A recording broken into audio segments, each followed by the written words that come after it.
Hey, whose mind is officially blown after that last session?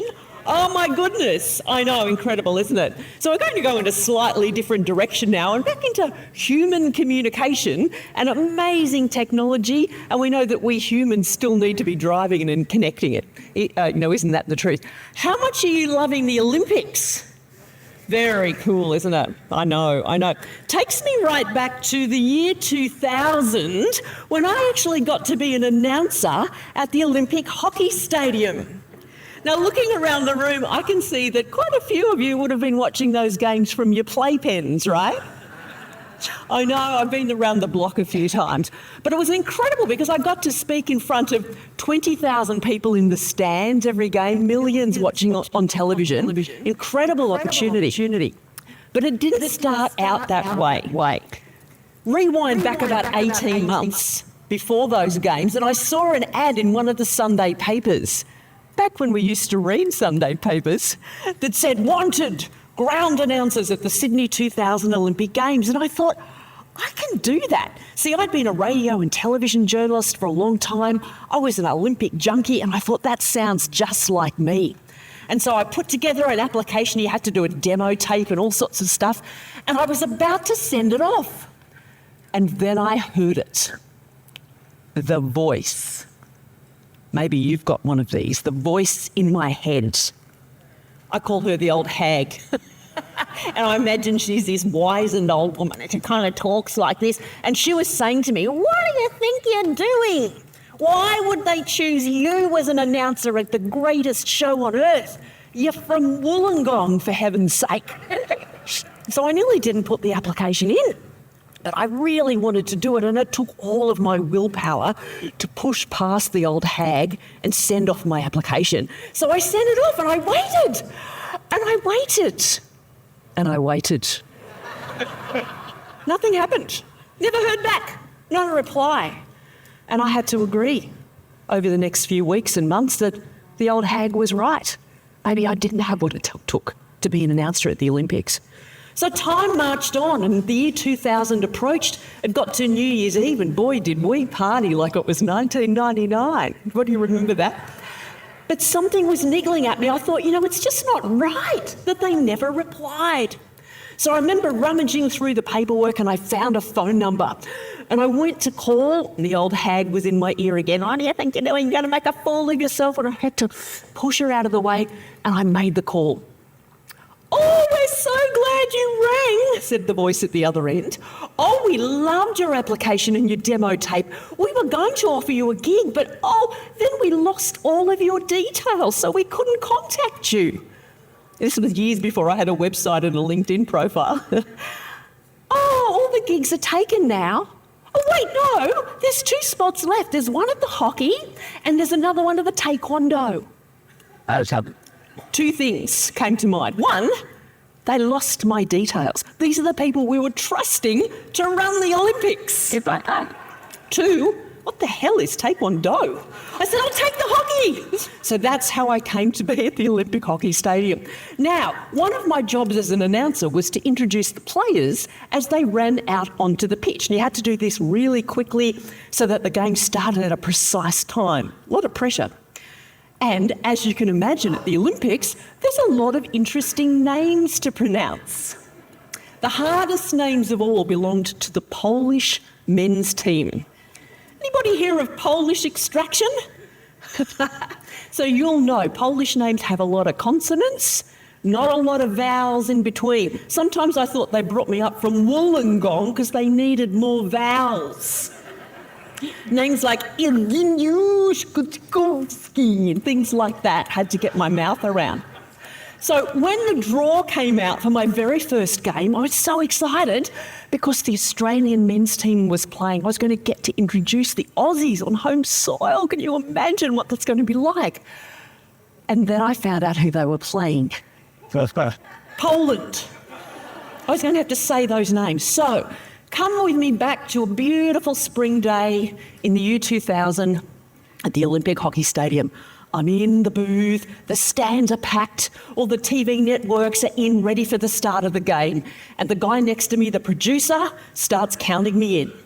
10, 9, and my life starts flashing before my eyes and my palms are sweaty. I'm hanging onto the desk just so I don't pass out. And he gets to 3, 2, 1. And right at the moment when I should have been making my first announcement, nothing came out of my mouth. I froze. Have you ever had a moment like that? Maybe it was when something went wrong and the client was upset and you had to talk to them. Or perhaps it was having an uncomfortable conversation with a team member, or having to stand up in a meeting and it was really difficult and uncomfortable. I call those spotlight situations. May not have been a spotlight like the Olympics, but there's spotlights all the same. When the pressure's on, the stakes are high, the outcome really matters. And would you agree, they're the times we need to be at our most influential and impactful. The problem is, though, of course, when we're in business, we think when we first start, it's all joy and light and we're going to be making our customers and clients happy. But of course, we have plenty of days where that doesn't happen. And sometimes, perhaps instead of stepping forward and having an impact in those moments, maybe you shrink back. Maybe you go into your shell. Maybe you even freeze like I did. It's a little bit like the actor Lily Tomlin. I love this quote. She said, "I always knew I wanted to be somebody, but now I realise I should have been more specific." We shrink back instead of standing out. So I want to give you, this is a really short session to give you some quick tips and takeaways. And if you implement even just a few of these, you will start to have more impact and influence when you communicate. Now, if you'd like to come to my session after the break, we'll go into it in more depth. I know I've got some stiff competition, so it's a hard choice, isn't it? But if you'd like to get along to my session, we'll go in a little bit deeper. So let me invite you to think about somebody in your world who you believe is an influential, impactful communicator. Maybe there's just something about them when they speak, whether it's in a meeting or even on a bigger stage, people sit up and take notice. They're memorable in some way. Maybe it's somebody in your business. Maybe it's someone in your family. Maybe it's somebody in the public arena. Gosh, slim pickings there at the moment, I think, but maybe you can think of somebody. Or maybe it's a figure from history. But just bring that person to mind and start to think about what are the qualities, what are the attributes that cause that person to pop into your mind right now. And just imagine what they are. And I'll wager there's quite a range of attributes that make up the picture of somebody who is an impactful, credible communicator. But research tells us that actually those qualities, when it all boils down to it, fall under two main headings.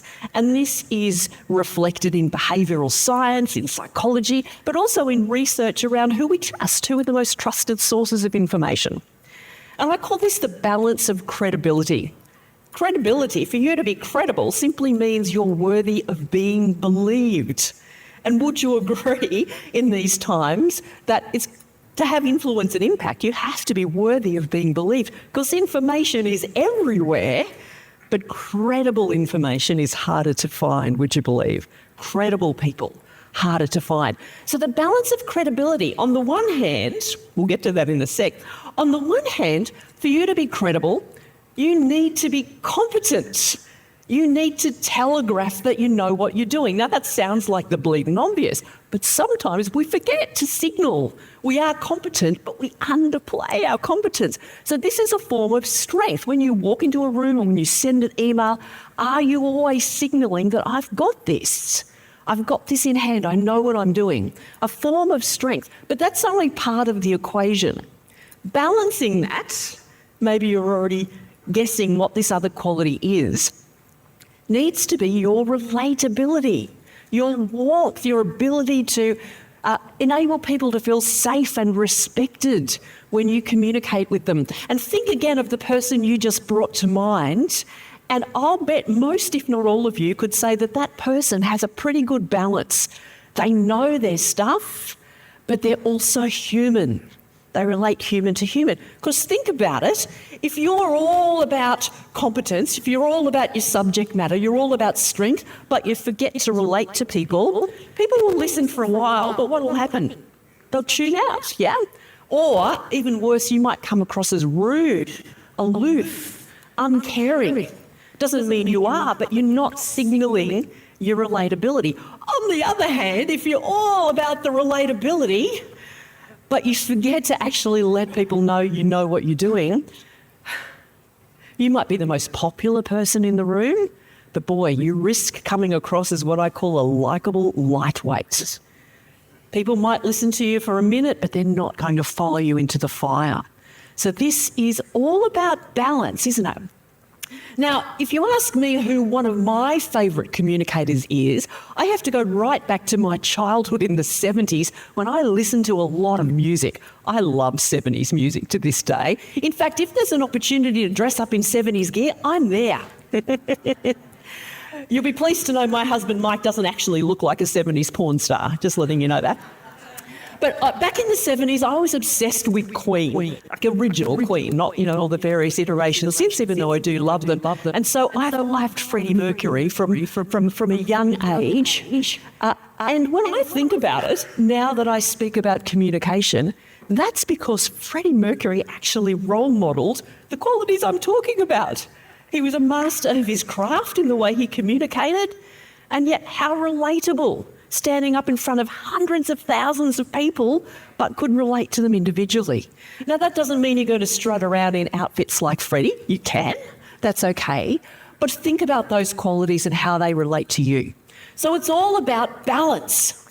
Now, Dale will be pleased to know I asked ChatGPT to create me an image that represented balance, and this is what it gave me. Is this the spookiest playground you've ever seen in your life? Would you send your child to this? I don't think so. But just to get the idea. So this is a good check-in for you. Every time you pick up the phone to a client, or you're emailing or on a Zoom or whatever, or you're meeting them face-to-face, am I in balance, competence and credibility? Now, you might be thinking, well, yeah, I know this. I'm always in balance. But are you really? You see, the thing is, you'll be sending signals whenever you're interacting with somebody, and they're placing you somewhere along that line, competence and relatability, and you may not even realise. So much of the way you communicate is based on your linguistic patterns, everything about the way you speak. Those patterns are forged in our conversational rituals we learn as kids. And would you agree that some of us learn conversational rituals that are all about winning and standing out and showing strengths? And others of us learn conversational rituals that are about standing back, collaborating, sharing, letting others step forward. Now, you mightn't realise that this carries into adulthood, and research tells us this. It goes into workplaces and into businesses. And fair or not, your linguistic patterns have a big impact on whether you're listened to, whether your decisions are heard, whether you get the opportunities. So it's really important that you understand the signals you're giving out, especially when you're under pressure, because you will gravitate somewhere along this line towards being very strong and competent, or being at this other end, or maybe somewhere in the middle. So it requires a bit of honest reflecting in the mirror, just to really think about, okay, how am I really coming across here? Now, if you're like me, you mightn't always like looking in the mirror, a little bit like this guy.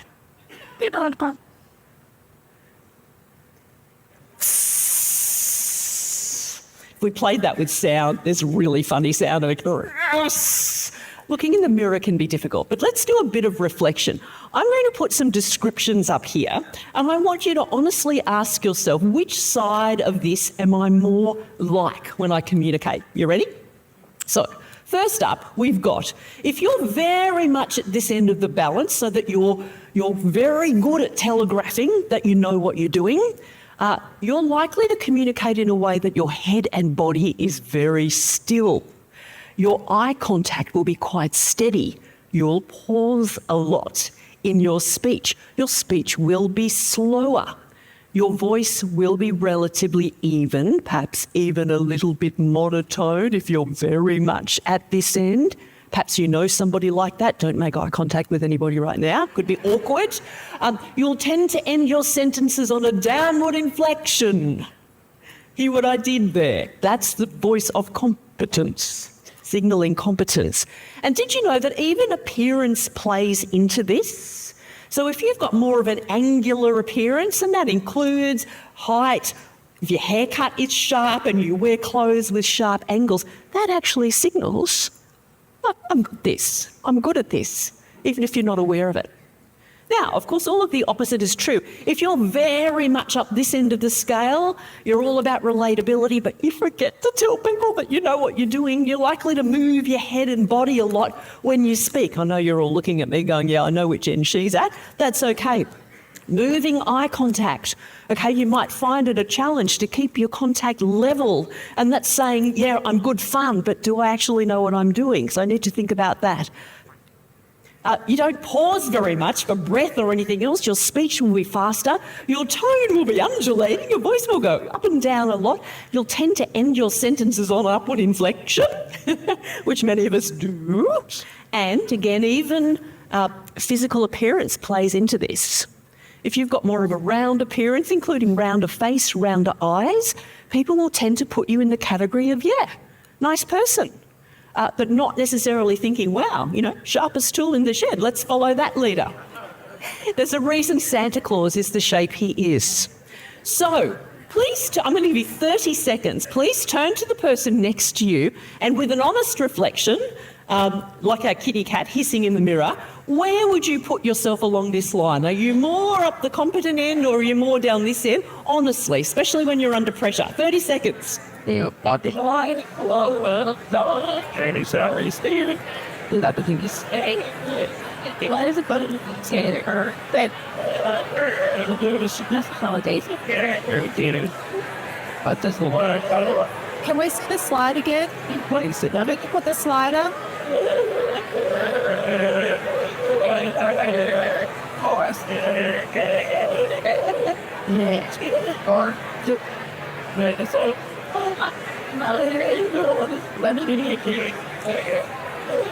This is the luggage. And 10 seconds. See, I think instead, but 5, 4, 3, 2, 1. Thanks, everybody. Now, I'm not going to ask anybody to stand up and say whether these are just descriptions. It's not right or wrong, good or bad, but it's so interesting in different sorts of audiences.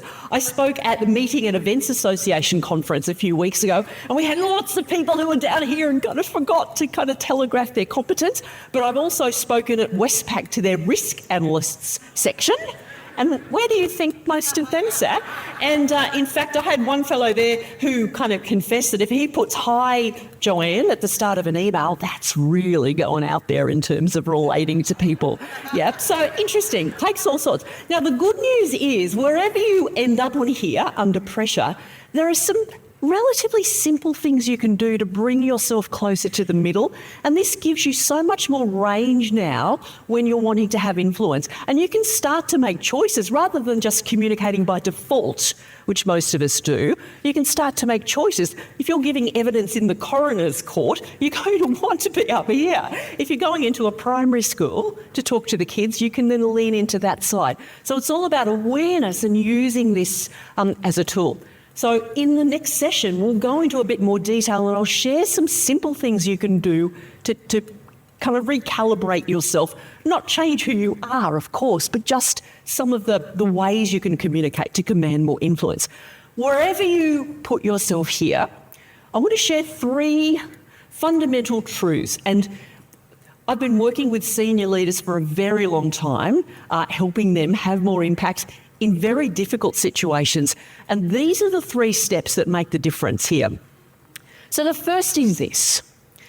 Whenever you're communicating, whether it's one-on-one with a client, a team meeting, you're writing marketing content, whatever it is, you have to put the audience first. And I know you've heard this before, but sometimes we need to hear it again and again, because I tell you, I go into a lot of businesses and organisations and we might be talking about a project or a challenge. We need to sort out some communication. And I'll ask, who's the audience? They haven't got a clue. Most of them haven't even thought of it. So it's all about connecting first rather than thinking about perfection. Doesn't mean being sloppy, but always thinking audience first, framing your message so that it's most relevant to the people who'll be consuming it. What we tend to do, especially under pressure, especially when we're nervous because we're in a situation where we want to have impact, we focus on what we need to say, our content, and we just kind of spray it out. Step back one and think about them first. When I ask audiences to bring somebody to mind who's a credible communicator, a lot of them cite this man, Obama, not being political, just his communication style. Now, that's not a coincidence.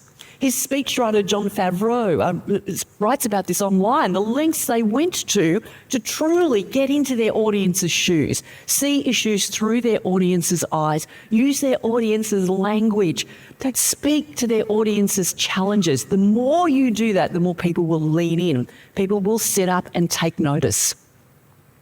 And you can do this in so many ways. I ran a conference like this fairly recently for communication professionals in local government. And, you know, while that doesn't sound exciting, they do have a personality. It was great.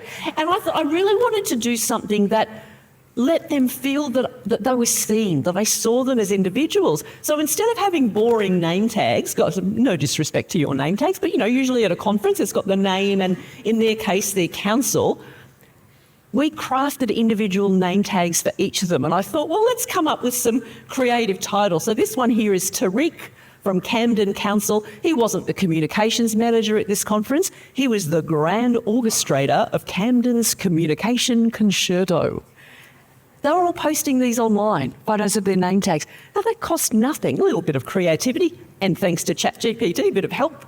We came up with titles for everybody, but it just meant that they felt seen and that we understood their challenges. You've got a myriad of opportunities to do that with your various audiences every day. So how can you do that to really frame your communication from their point of view? Now, the problem is most people, in my view, are currently operating in what I'm calling a distraction delirium. Can you remember in your lifetime having so many big ticket issues competing for attention in the media? Like normally there's one or two, but at the moment there's just so much going on. And look, you could add to this just from over the last couple of weeks, couldn't you? Probably haven't even captured half of it. And so everybody you're communicating with is really not present, is really not focused because they're so caught up in their own challenges and the problems of the world. So how do you cut through? So first of all, you've thought about them. Now you need to think about it, your content. What is it that you're going to write? What is it that you're going to say to have impact? And the absolute rule of thumb in 2024, the age of distraction delirium, is you've got to go for clarity. Clarity every time. How do you do that? My dad, who we lost on Boxing Day 2019, he just missed out on experiencing a global pandemic. But he also wasn't up here to pay me out like Dale was paying Finn out earlier. So I probably, that was a good thing. He had a party trick, and it was a pretty good one. And it stemmed right back to the 1930s when he was a child. And he had one of those Bunnykins bowls. Do you know what I mean? With the bunnies in the bottom. And his mum, my grandmother, used to say to him, if you eat up all your porridge, you'll get to the bottom of the bowl and you'll see, I had the alphabet running the circle around the bottom of the bowl. You'll learn your letters, and then when you go to school, the teachers will know how smart you are. He really took that on board, so he did. So every morning he'd eat his porridge, get to the bottom of the bowl, and he learned the alphabet. Now, there was a flaw in my grandmother's instructions, and I wonder if you can pick it. Because you see, my dad had a party trick. From a very young age, right up to the age of nearly 90 when he died, he could say the alphabet really fast, lightning speed, backwards. You know what? She left out a step, didn't she? She told him what to do, but she didn't tell him which direction the letters ran around the bottom of the bowl. Why? Because it was obvious to her. Was it obvious to him? No. Do you do that? Sometimes when you communicate, sometimes we expect people to read our minds, but because your clients, your customers, your team members are in a distraction delirium, you've got to join the dots for them. They're not going to be able to read your mind. So make it clear. Don't leave out any steps. Clarity, clarity, clarity. Sometimes we think in business communication, we've got to add a whole lot of big words to make us sound important. Does that work? Definitely doesn't work in 2024. Did you know complexity actually kills trust? You build in big words, people will stay with the status quo. Their answer will be no. And this pops up everywhere in business writing. I wonder if you saw this a couple of years ago. Some lions escaped from their enclosure at Taronga Zoo. Do you remember this? And the zoo was actually open at the time, so it was, fairly serious. I love this statement the zoo put out to the media afterwards. I'll just read a bit of it out for you. Come back, come back. Oh, it's going so well. Here we go. All right, an initial review, blah, blah, blah, has confirmed that an integrity issue with the containment fence enabled 5 lions to temporarily exit their main exhibit. Can you imagine people running through the zoo going, danger, danger, the lions have temporarily exited their main exhibit? I don't think so. So, whatever you're writing, think about, am I making it clear? People are in a delirium. They don't want language like that. Make it super clear. And clarify, don't justify. Sometimes we feel like we've got to justify our position to have influence. If you do that, then you get defensiveness in your tone. If you think about you're serving the other person by clarifying the issue for them, that's a completely different energy. So clarity of content. So we've talked about them. Think about them first, your audience. We've talked about it, content. What are you going to say? Make it clear. Don't leave out any steps. Third step, though, is me now. This is you as the communicator. Or slide again. Because I'm sure you already know this, that to truly have impact and influence, it's an inside job, isn't it? We can do all of these steps, but unless you're looking after what's happening on the inside of you, you're going to struggle to truly have impact. The reality is we humans are like Russian dolls. Got multiple layers, don't we? You've got your outer layer.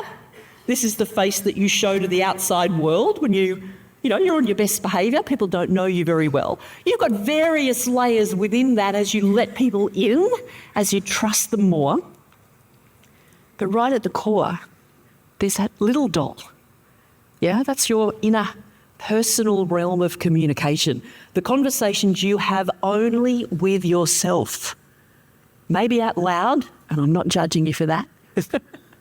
But isn't it true that that's the engine room of everything, drives everything about the way you present to the outside world? So you need to be feeding that engine room with people that's going to help you.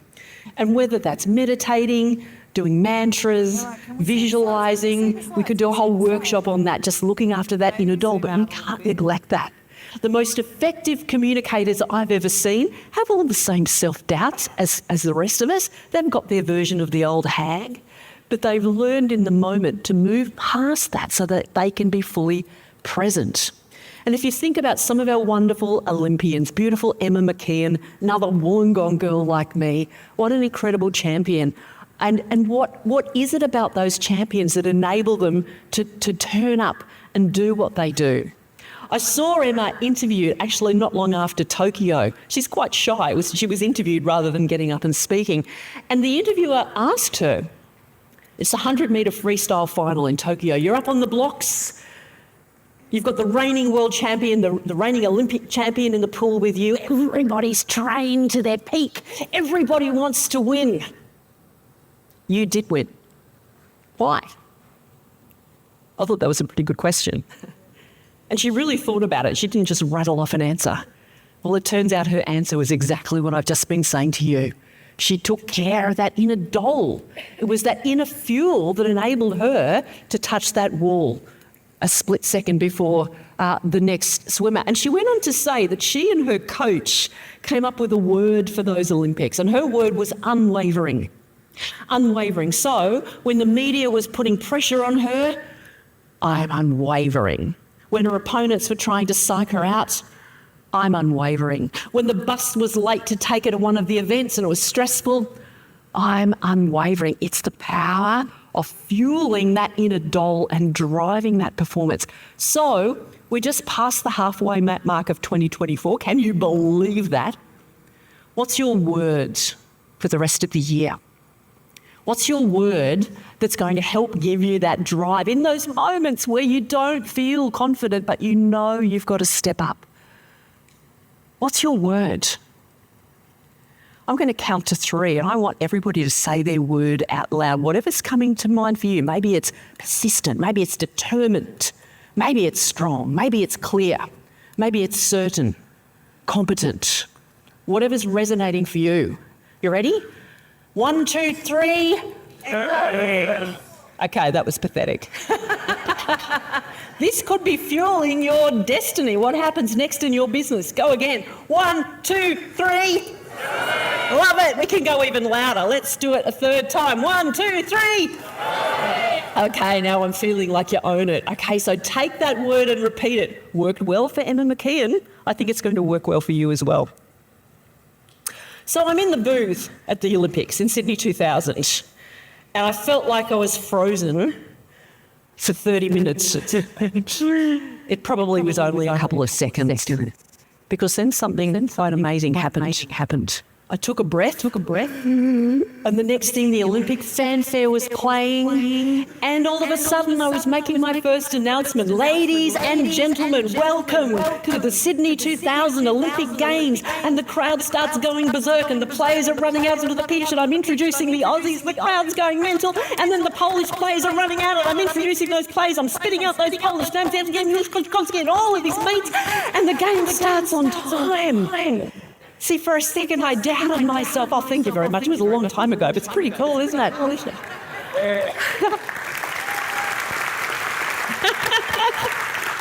See, I had a moment, just like you was earlier when I saw the heads nodding. You have moments. But, really, I knew what to do. I just temporarily forgot. I had to stop and reset and take a deep breath and draw on that inner doll. And all of my training kicked in. I had it all alive. And can I say that a bit later in the games, I got to meet the Polish players. And being up close to those live, tall, athletic bodies coated in a faint sheen of perspiration was a lot nicer than saying their names. So for you, when you're stuck in those moments, I recommend you do what I do. I've kicked the old hag to the curb. She still comes back. But now I carry around with me my mate Tim. I focus on them, I focus on it, and then I focus on me in that order. And if you do that, and I'll give you some more tips in the next session, you will amplify your impact, your influence, and your credibility. Because let's face it, in business is challenging. I'm in business too. And often you might feel like you're the spotlight shiner, shining it on other people, helping make them look good. Hopefully you're looking a lot less creepy than this guy. But what about in 2024 and going forward? What would it be like if you actually stepped up into the spotlight? It was you up on the billboard, figuratively, or actually, because now you're able to step out there with impact, with credibility, with clarity, with confidence, with competence, with being relatable. Practice those skills, bring yourself into balance, and that will have an impact on your success in business. And take a leaf out of our Olympians book, and at every stage, make sure you're going for gold.